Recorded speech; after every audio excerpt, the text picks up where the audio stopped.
татбиқ яке аз 4 ҳадафи стратегии ҳукумати ҷумҳурии Тоҷикистон саноаткунонӣ бо суръати мамлакат имкон фароҳам овард ки дар ноҳияи Лағш афзоиши истеҳсоли маҳсулоти воридоти васкунанда таъмин гардад.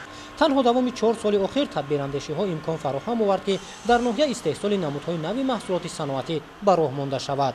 пешак шуданмон аз шаҳри Душанбе дастрас мекарданд мардум мебела. ҳозир бошад аз ҷои худмон дастрас мекунанд.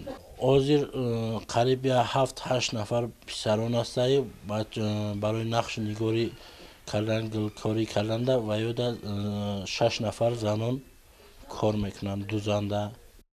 Лағш асосан ноҳияи кишоварзӣ буда сокинонаш дар ҷумҳурӣ яке аз истеҳсолкунандагони асосии картошка ва мева ба ҳисоб мераванд. баъди ба имзо расидани фармони президенти ҷумҳурии Тоҷикистон дар бораи солҳои рушди саноат нақша гузошта шудааст ки бо ҷалби сармоя ва дар ҳамин замина таъсис додани корхонаҳои нав афзоиши истеҳсоли маҳсулоти саноатӣ таъмин карда шавад.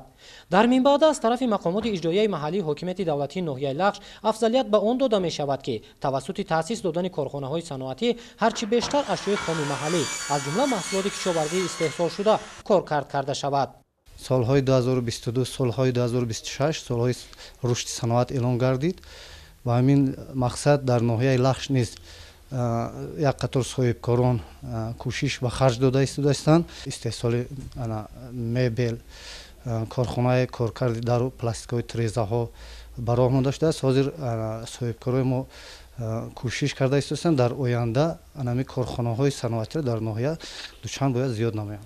дар доираи солҳои 2022-2026 солҳои рушди саноат дар ноҳияи Лағш ҳадаф гузошта шудааст ки бо татбиқи нақшаҳо ва ҷалби сармоя аҳолии қобили меҳнат тадриҷан дар соҳаи саноат ба шуғул фаро гирифта шаванд.